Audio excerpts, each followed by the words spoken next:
Hola, hola, bienvenidos a Tesis. Hola, Richard. ¿Qué tal, Vero? ¿Cómo estás? Bien, feliz de estar acá. Vamos a hablar de algo que tal vez te ha sucedido una vez. Dolor en las piernas. Sí. ¿Por qué será? ¿Será algún tema? Vamos a averiguar. Es muy interesante. Bueno, ya que seguimos con dolores de mandíbula, Mira. o de esta parte de acá de la cabeza, si tiene que ver con algún Dolor de nervio. afuera, pero como en medio interno, pero ¿Qué más puede ser? superficial. Sí, dolores de la cara sería. Perfecto. Y vamos ¿Sí? a hablar sobre un tema que también rarísimo, hígado graso.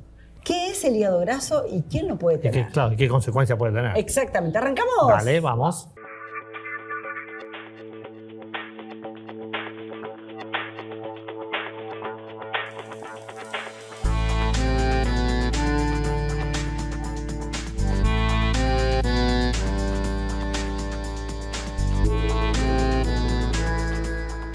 Bueno, Verónica, acá estamos con el doctor Adrián Narváez. ¿Cómo estás? Él es hepatólogo y Ajá. vamos a hablar del hígado graso. Ay, veo la foto y Sí, ay, es ay, como ay, que- qué feo.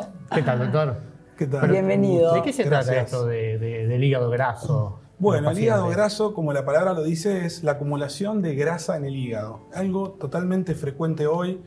Para que tengan idea, más o menos el 30% de la población hoy tiene hígado graso. Wow. Y lo más importante, o donde hacemos hincapié, es que es una enfermedad totalmente silenciosa. Entonces, lo que buscamos detectar siempre es en un estadio temprano, ¿sí? Y no encontrarnos, por ejemplo, con un paciente que ya tiene, por ejemplo, como ven en esta imagen de acá, cirrosis, que es la complicación final. Cuando el hígado graso ha ido evolucionando, enfermando el hígado, uno termina teniendo cirrosis, que es una enfermedad ya más grave que requiere de otros tipos de tratamientos. ¿Y cuáles son las situaciones que nos llevan a tener, nacemos con hígado normal, con hígado no graso, digamos? Nacemos con hígado... Salvo que no sé si esto es hereditario o genético, que puedan tener, pero ¿cómo llegamos a eso? ¿Cómo Sí. llegamos al hígado graso? Es una buena pregunta. Bueno, es multifactorial. Se dice que hay muchas cosas que pueden conducir a que en los años tengamos hígado graso. La principal causa hoy es la obesidad o el sobrepeso, ¿sí? Se ve mucho también en los pacientes que tienen diabetes. Hasta los pacientes con diabetes, más o menos 7 de cada 10 pacientes con diabetes tienen hígado graso, ¿sí? Y está muy asociado sin duda a la alimentación, al estilo de alimentación, a tener o no tener una actividad física, ¿sí? Y también sin duda a la genética. Hoy cada día hay más estudios científicos que nos hablan que hay una base genética que condiciona a determinadas pacientes a tener hígado graso. Entonces responde a una de estas causas o pueden ser muchas combinadas, pero el ejemplo clásico les podría decir muchas veces es aquella persona que tiene sobrepeso o obesidad, tiene por ahí es sedentaria y además puede tener algo asociado como la diabetes, ¿sí? La causa más común, digamos. Es decir, que la acumulación de grasa es la misma grasa que se acumula en otras partes de otros tejidos. ¿Es la misma grasa o Sí, es distinta? Es la grasa que podemos acumular en otros tejidos, en este caso se ubica dentro del hígado, ¿sí? La grasa se acumula dentro del hígado y va generando un proceso que es como de cicatrización. Nosotros decimos como término médico fibrosis, pero es esto, el hígado se va volviendo más duro porque Claro. esa grasa va generando cicatrización hasta el estado máximo de cicatrización, que es la cirrosis. Cuando nosotros decimos cirrosis por hígado graso, es esto. Y lo que ha cambiado en los últimos años es que hoy es una de las principales causas de trasplante de hígado, ¿sí? Entonces los pacientes evolucionan hacia la cirrosis y requieren un trasplante de hígado. Y otras, por ejemplo, enfermedades como la hepatitis C, que era la que generaba cirrosis también, y trasplantaba a los pacientes, hoy tiene cura, tiene un tratamiento farmacológico que lo cura. Entonces ha ido bajando la indicación de esa causa y cada vez va aumentando más. Como tenemos más obesidad, más diabetes en la población, estamos viendo más el desenlace del trasplante para los pacientes con hígado graso en sus etapas avanzadas. Claro, usted habla de etapas avanzadas, desenlace, que hay que cambiarlo. Pregunto yo, ¿se puede revertir esta situación? Si yo vuelvo a hacer una dieta, si yo vuelvo a un protocolo determinado de actividad física y demás, ¿puedo revertirlo en medicación? Sí, eso tiene mucho que ver, depende de cuándo uno hace la detección. Si la detección es temprana, cuando el hígado ha ido acumulando un poco de grasa, probablemente no, es reversible. Es decir, con un buen hábito de alimentación, nosotros siempre recomendamos que el paciente tenga un seguimiento con un especialista en nutrición y sumado a la actividad física, esto se puede revertir. Ahora, cuando el hígado comenzó en ese proceso de cicatrización y es más avanzado, el hígado se volvió más duro, por decirlo de alguna forma, no hay reversión. Uno puede mejorarlo, pero no puede volver hacia atrás. Es decir, que la clave es detectarlo cuando La idea es prevenirlo y si no detectarlo cuando tenemos grasa, pero esa grasa no desencadenó todo el proceso de cicatrización. Es decir, el hígado es como la fábrica del organismo. Es decir, ¿qué es lo que puedo sentir yo cuando empiezo a tener hígado graso? ¿Qué es lo que empieza a fallar en mi cuerpo? Bueno, es que ahí está el problema que tenemos. Generalmente, habitualmente se hablaba mucho o históricamente del ataque al hígado, la patada al hígado. Son cosas que nosotros encontramos todo el tiempo en internet o nos comentan y no existe. Nosotros siempre los que nos dedicamos a la patología decimos no existe, como hasta el hígado no da un síntoma puntual. Entonces la detección es nosotros, los profesionales de la salud, es ir a buscar al paciente que tiene hígado graso. Es decir, si yo tengo un paciente que tiene sobrepeso, tiene obesidad, tiene diabetes, en líneas generales voy y es un candidato a... Claro, hago una ecografía buscando ver si tiene hígado graso y empezar a prevenir. Pero sin duda el trabajo es la atención primaria, es trabajar con la gente en cambiar el modo de alimentación y motivarlos a hacer una actividad física. ¿Y qué pasa si uno tiene una hepatitis mal curada o uno tiene algún tipo de, no sé, mononucleosis, no sé qué tipo de patología puede ser que involucre al hígado y no está bien curada, no se trató de la manera asertiva y nos puede dejar esto como secuela? Son distintas etiologías, o sea, distintos factores que pueden llevar a enfermar el hígado. Las hepatitis, sin duda, pueden hacer como un proceso, como va haciendo el hígado graso, es hacer que el hígado se vaya volviendo más duro. Depende qué tipo de hepatitis. Hay hepatitis que nosotros decimos agudas, que uno le ingresa el virus y el cuerpo de alguna forma lo resuelve. Y tenemos otras hepatitis que se llaman crónicas, como puede ser la hepatitis B, la hepatitis C, que tiene el mismo fin, si uno no lo cura o lo controla, que el hígado graso. Lo van volviendo el hígado más duro y el final es el mismo, es la cirrosis y eventualmente cuando no hay otra solución, los pacientes llegan al trasplante de hígado. Para la gente, digamos, muchos refieren dolor del hígado atrás, que ya me llegó atrás, digamos, todo eso son mitos. Son mitos, totalmente mitos. Hay muchos mitos en cuanto a los síntomas, porque no da síntomas, como decíamos, es silencioso. Y hay muchos mitos en cuanto al tratamiento. Se necesita mucho del cambio de alimentación, necesita mucho de la nutrición, de corregir el peso o los otros factores que pueden llevar al hígado graso. Pero hoy no contamos ni con nada natural, ni tampoco contamos hoy con un remedio que decimos, bueno, usted se toma este comprimido y curamos el hígado graso. Hoy no existe. Perfecto. Gracias, doctor. Clarísimo, doctor. Gracias a ustedes. Bueno, Vero, ¿cómo estás? Acá estamos con el invitado, el doctor Matías Baldoncini, que él es neurocirujano. Ajá. Y vamos a hablar con él el tema de los dolores que te pueden ocurrir acá en la mandíbula, en la cara. ¿Por un traumatismo o en general? Una cuestión nerviosa parecería, ¿cierto, doctor? ¿Cómo va? Así es. ¿Qué tal? Buen día. ¿Qué tal, Verónica, Ricardo? Sí, los dolores en la cara generalmente están producidos por un nervio que lleva la sensibilidad de la cara. Justamente el nombre de este nervio es nervio trigémino. Es el nervio que lleva toda la sensibilidad de la región de la cara. Tiene justamente tres partes, un ramo superior, un ramo medio y un ramo inferior, y transmite toda la sensibilidad del tacto, del dolor o la temperatura que percibimos en la cara. ¿Y a qué se debe esta modificación en lo estructural?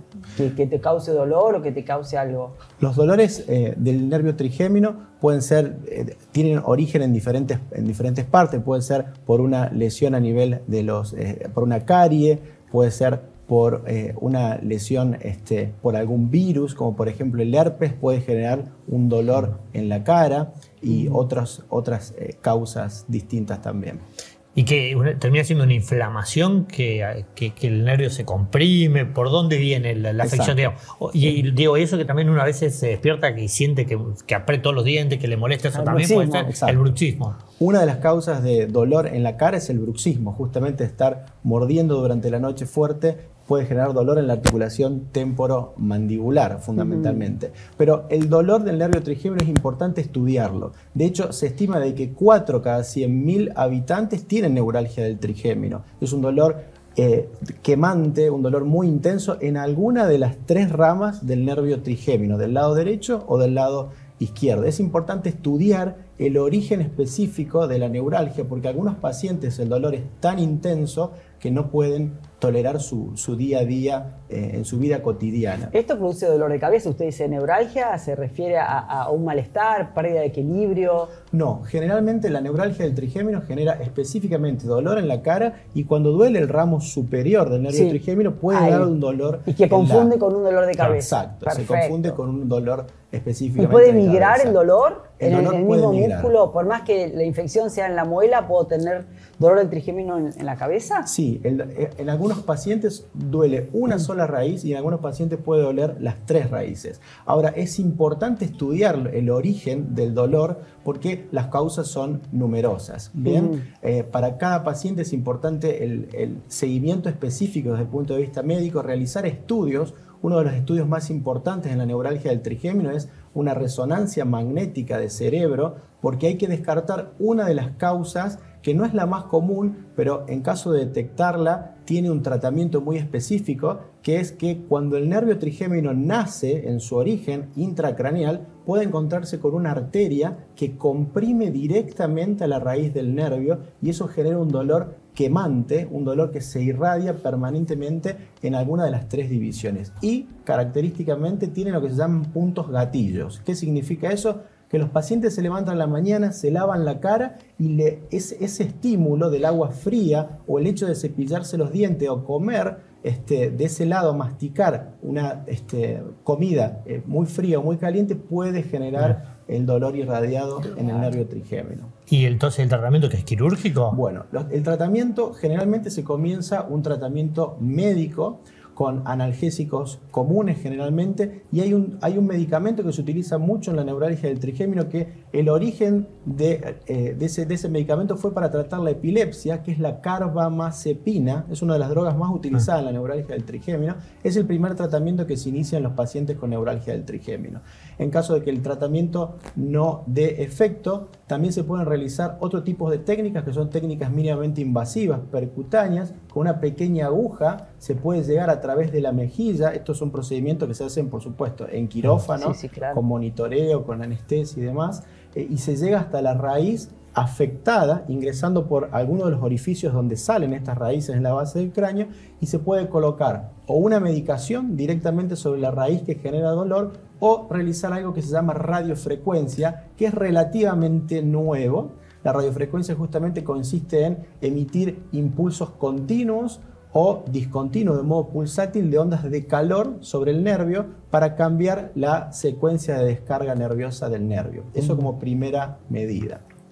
Y esto es genético, es hereditario, lo tiene uno desde el nacimiento, se desencadena por algún gatillo, algún trigger, que algo que pasó, que me desencadena eso. Justamente, es una muy buena pregunta, Verónica. Está realmente en estudio por qué los pacientes empiezan en un determinado momento con neuralgia del trigémino, porque es característico después de los 50-55 años de edad que comiencen con neuralgia del trigémino en los casos que la arteria comprime al nervio directamente. Y se piensa de que hay como una pequeña elongación de los vasos intracraneales que hace que en algún momento estas arterias contacten con el nervio, lo empiecen a golpear y generen esas descargas eléctricas. Para las otras causas de neuralgia del trigémino no hay edad específica. Por ejemplo, una afección dentaria es muy común que genere una neuralgia del trigémino porque los 2 ramos, el segundo ramo y el tercer ramo, dan todas las raícitas para los nervios de las arcadas superiores e inferiores. Entonces, una infección de alguna muela o de algún diente en particular puede generar secundariamente una neuralgia. Y eso, si va al odontólogo y se soluciona el problema y deja de tener ese dolor, ya no hay necesidad de consultar. Exacto, muy buena pregunta, Ricardo. Justamente muchos pacientes llegan a la consulta con neurocirujanos o neurólogos habiendo pasado por odontólogos que pensando que la causa es odontógena, retiran una pieza, retiran 2, retiran 3 y sin embargo los pacientes persisten con dolor. Se queda sin dentadura y con dolor. Sí, es muy común encontrarnos con pacientes en la consulta con pérdidas de piezas dentarias. ¿Y los traumatismos? Ya sea una caída, un golpe, sí, los algún traumatismos, deporte. Exacto, Verónica. Pueden generar neuralgia del trigémino siempre y cuando que produzcan alguna fractura por los conductos donde pasan las raíces del nervio trigémino. Pero tiene que ser un traumatismo realmente grave. Es por eso que lo más importante es analizar bien a los pacientes, tomarse el tiempo, preguntar dónde comienza el dolor, cómo se distribuye, cuáles son los puntos gatillo, qué actividades de la vida diaria desencadenan el dolor. Primero, para diferenciarla en 2 grandes grupos, que es una neuralgia típica y neuralgia atípica. La típica es justo que tiene zonas gatillo y siempre se distribuyen en una de las 3 ramas del nervio trigémino. Y toda la vida dolió en el mismo lugar, ¿sí? Las atípicas son más confusas, duele de un lado, duele del otro. Va puede variando, tener, ¿no? exacto, otro origen, incluso hasta origen psicógeno. ¿Bien? En un extremo del diagnóstico puede ser allí. Bueno, muchas gracias, doctor. Qué interesante. Lo que es el cuerpo humano, ¿no? Sí, no pero deja de bueno. sorprendernos. Bueno, vamos, dale, gracias, doc. Bueno, Richard, vamos a hablar de un tema súper interesante. ¿Qué conexión tiene el dolor en las piernas, el cansancio, las varices, el no sé qué que te pasa en las piernas con nuestra salud? Si es un indicador de algo. Estamos con el doctor Capo, Marcelo Alac, cardiólogo. Hola, Marce, ¿cómo estás? ¿Qué tal? Bienvenido, ¿Cómo están? doctor. Un placer estar con ustedes. ¿Tiene algo que ver, Doc, esto de que a veces sentimos las piernas cansadas, que vemos que se nos hinchan con nuestra salud? Mira, está bueno empezar así, porque en general la gente por ahí dice, bueno, pero un cardiólogo está hablando de las piernas. El tema es las arterias como aparato general adentro del cuerpo. A toda la circulación. Claro, la circulación, pero específicamente sobre las arterias, ¿no? O sea, es el cableado del corazón, el motor del corazón y tenemos los cables. Sí, en general nosotros los intervencionistas solemos decir que el cableado son los electrofisiólogos, que trabajan sobre la electricidad. Ah, muy bien. Nosotros lo nuestro es más cañería. Ah, perfecto. Entonces Digo, el para plomero. El plomero. Lo vamos a pasar en esos términos, que por ahí mis colegas no les va a gustar mucho, pero en definitiva trabajamos sobre la luz de la arteria. Lo que buscamos es mantener la permeabilidad de la arteria. Y en ese sentido tenés 3 partes bien diferenciadas. El corazón y todas las arterias del corazón, el cerebro, otro tema totalmente separado de esto, y la circulación periférica. Y en eso entra la enfermedad de las arterias del cuerpo. Sí pueden traer síntomas muy importantes y hay que identificarlos.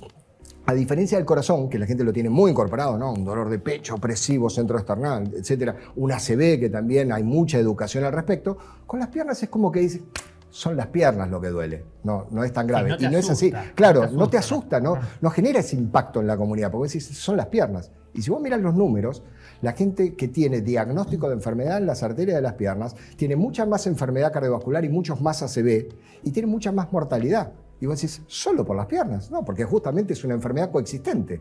Si hay factores de riesgo que atacan las arterias, las ataca parejo. No es que de repente una persona que no camina, muy sedentario, un obeso, un diabético, la diabetes no va a afectar las arterias del corazón y del cerebro y no la de las piernas. Afecta todo parejito.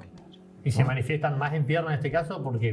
¿A qué se debe? Porque son vasos más grandes, te diría. A ver, es una muy buena pregunta esa, porque vos dirías, bueno, si podría ser también las arterias del riñón. Bueno, la evidencia fue demostrando que cuando las arterias del riñón están afectadas, cada vez tendemos menos a tratarlas. Más bien, tendemos a decir, no es necesario con tratamiento médico, con medicación, vos lo podés resolver. No hace falta intervenir. En cambio, en las piernas no. En las piernas, si vos lo dejás pasar, si no tomás conductas, el espectro de tratamiento es amplísimo para todo esto. Y en general sigue una tríada como en cualquier enfermedad. Primero, medidas higiénico-dietéticas no pueden faltar nunca, ni aun cuando sea una persona que vos decís, es clarísimo que la tengo que medicar. Un hipertenso que te aparece en el consultorio con 17, 12 y, digamos, voy a tomar las medidas higiénico-dietéticas porque es parte de la consulta y es fundamental. Pero va con tratamiento médico. Se va con una indicación comprimida. Se va con medicación. Ahora, las medidas higiénico-dietéticas, particularmente cuando hay enfermedad de las arterias de las piernas, hay que tomarlas. Es decir, la persona tiene que entender que tiene que empezar a caminar, tiene que empezar a controlar sus factores de riesgo. Los mismos factores de riesgo que hablamos tantas veces con ustedes para el corazón y para el cerebro son los mismos que afectan las piernas. Pero ¿cómo me doy cuenta yo? ¿Cuál es mi alarma? ¿Cuál es mi semáforo? Y decís, bueno, a ver, chao, tengo que empezar a hacer algo. Eso es muy común que se la defina como la enfermedad de las vidrieras. ¿No? La persona va caminando y de repente va caminando, me van a matar de producción si hago el ejemplo, pero va caminando, se para, sigue caminando un poquitito más, se vuelve a parar, vuelve al lugar, no se preocupen. Y justamente porque pareciera que va como mirando vidrieras, porque ese es el periodo refractario a partir del cual se empieza a recuperar, deja la circulación 30, 40 segundos, un minuto, se recupera la circulación y puede seguir caminando. Por eso se dice del mirador de vidrieras. Pero que tiene como un tiene dolor. Tiene dolor en las piernas. La persona va caminando y claro, como disimuladamente se para a mirar algo. ¿No? Presten atención a esto. Tengo una persona ahora que me decís, mirá, ¿no? Y lo vas a notar, ¿eh? Lo vas a notar porque vas a ver gente que decís, ¿qué interés puede tener este hombre a mirar esto? ¿Por ese impedimento por el dolor? Sí, claro, para por dolor. Para por dolor. El reposo hace que circule nuevamente la sangre. En general, eso es la claudicación intermitente, así se lo llama. Claudica, empieza a claudicar. ¿Tiene que ver con la dureza de la arteria? ¿Tiene que ver con la dureza de la arteria o tiene que ver con el lo interno sería la Y arteria. si te digo que es con todo eso junto, Oh. porque en realidad tiene que ver con una disfunción endotelial de la arteria, con una dureza de la capa media que hace que trabaje de una manera distinta. Particularmente esto es importante en los diabéticos y dislipidémicos, es decir, los que tienen el colesterol alto. Eso es particularmente importante. Y a la vez tiene que ver con el ejercicio, la intolerancia al ejercicio. Yo te decía que la enfermedad tiene un espectro amplísimo, desde la persona asintomática, pasando por todos los claudicadores, que es esto que acabamos de definir, leve, moderado, severo. Después tenés las personas que tienen dolor en reposo. No pasa ninguna de estas cosas. La persona no puede ni caminar a la vidriera, no se puede mover, está en la casa con dolor en reposo. Eso es Claro, mucho más sí, grave que sí, tener sí, sí, claudicación. Y después tenés la persona que tiene trastornos tróficos. ¿Qué quiere decir? Pérdida de tejidos. Ustedes habrán escuchado, y más de una vez presentamos aquí el pie diabético. La persona que tiene una lesión Sí, por sí, diabetes en un dedo, por y no algo se- no se tonto, cortarse las uñas sin tomar todos los recaudos, esa persona empieza con lesiones tróficas, necrosis, gangrena. Esos también son parte de la enfermedad arterial periférica. Es decir, como ven, el espectro es desde Enorme. el Bueno, ¿qué asintomático hacemos? hasta el que pierde. Vamos a arrancar desde menos a más. Bien. Caminar, Lo primero- poner las piernas para arriba. Bien, está bien. Lo primero son las medidas higiénico-dietéticas. Yo insisto mucho con esto porque Ok. en general uno dice, bueno, no, la persona que tiene trastornos tróficos en la pierna no vas a empezar. No, está bien, pero la persona tiene que entender que tiene que hacer el esfuerzo de caminar. Así como el que tiene problemas del corazón. Nosotros le decimos, trate de no evocar el dolor, porque ahí es cuando nos pasamos en la indicación del ejercicio. Es decir, que la persona camine está muy bien, el coronario. Pero el momento que tiene dolor, ese es el límite al que no hay que llegar. En las piernas es distinto. En las piernas yo le digo, caminen mucho, duele un poquitito, trate de aguantar un poquitito más, y al día siguiente un poquitito más de ese poquitito más, tratar de ir forzándolo. Eso es lo primero, tomar todas esas medidas. Después, las segundas tienen que ver con todo el espectro de medicación, que no es un montón específicamente para la enfermedad arterial, es decir, son las mismas que para la enfermedad arterial en general y no específicas para la enfermedad arterial periférica. Es decir, controlar el colesterol, que la persona, primero y principal, cesación tabáquica tiene un impacto tremendo sobre la enfermedad arterial periférica. Hay que estimular a la persona que deje de fumar. Estas personas llegan más rápido a la indicación de amputación. Y quienes tienen indicación de amputación tienen un riesgo de infarto, ACV, de nuevo, por esta interrelación que hay, infarto, ACV y mortalidad mucho mayor que el que no tiene indicación de amputación. ¿Sí? Es decir, caminar, hacer ejercicio, trabajar con la medicación para bajar el colesterol, para controlar la presión. Hay un montón de medicación útil para todos los tejidos arteriales y se puede utilizar para todo el aparato arterial y se puede utilizar perfectamente para las tres partes. Y la tercera pata sería darle medicación específica para las piernas. No hay mucha evidencia que diga que esto sirve, pero la seguimos utilizando porque algún grado de beneficio tiene. Por ejemplo, el silostazol como medicación la tienen todos nuestros pacientes que claudican.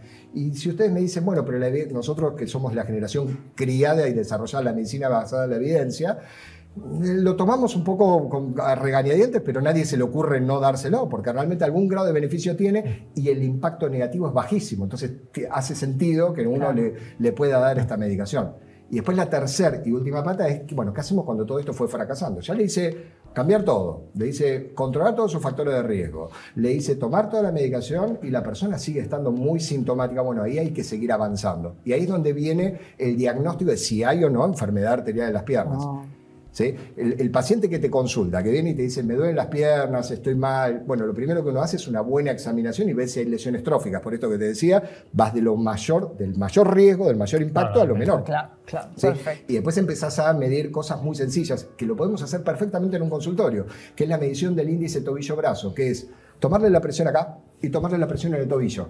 Y ver qué diferencia hay. Debiera ser la misma, porque en realidad el corazón, como vos decías antes, el corazón bombea y va para todo el organismo igual. Cuando esa diferencia, cuando la periférica en el tobillo es menor a un 0,9, eso quiere decir que hay un 10% de delay que puede haber en la pierna, que es un poquitito, 10% más bajo que en la del brazo, hay algo que no está funcionando bien.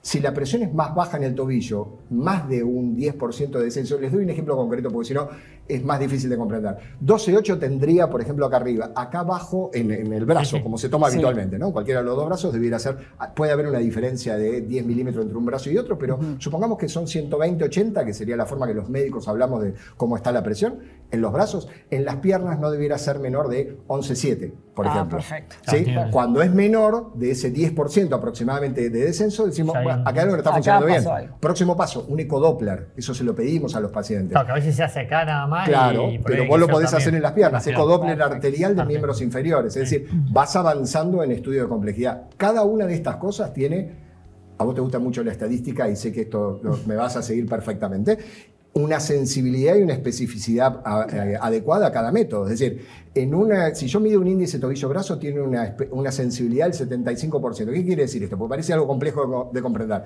No, significa que de los 100 enfermos, pesco 75. No está mal. Si yo le hago un ecodoppler, tiene 85% de sensibilidad, es decir, pesco 10 más. Y si le hago una arteriografía, estoy en una cifra cercana al 100%. Claro, entonces... ¿Sí? Entonces es muy probable que en determinados pacientes ya avances y le hagas un cateterismo o una angiotomografía en general, se termina haciendo un cateterismo y uno logra identificar dónde está la lesión. Y a partir de ahí es donde se abren las dos estrategias. La revascularización a través de una angioplastía o a través de una cirugía de bypass. Ese sería más o menos el juego completo, como diría Martins. Bueno, muchísimas gracias, muy clarísimo. claro, un campo. Bueno, gracias. ¿volvemos? Dale. Por favor.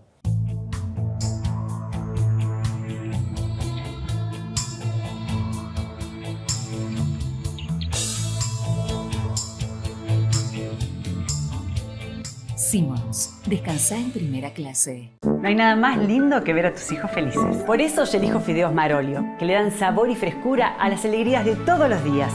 Spaghetti, rigati, moños, tirabuzón. Mamá, te amo. Oh. Marolio, una de las marcas más elegidas por los argentinos. Bueno, buenísimo todo. Cómo uno informándose, la verdad que es súper útil. El tema de las piernas, cómo hay que prestar atención. Y todos volvemos a ver siempre a lo mismo, los hábitos saludables, cómo mejoran todo. Así que la gente tome conciencia de eso y bueno, y que esto, si hay dolores puntuales, hay que ir a controlarlos, hay que ir al especialista porque...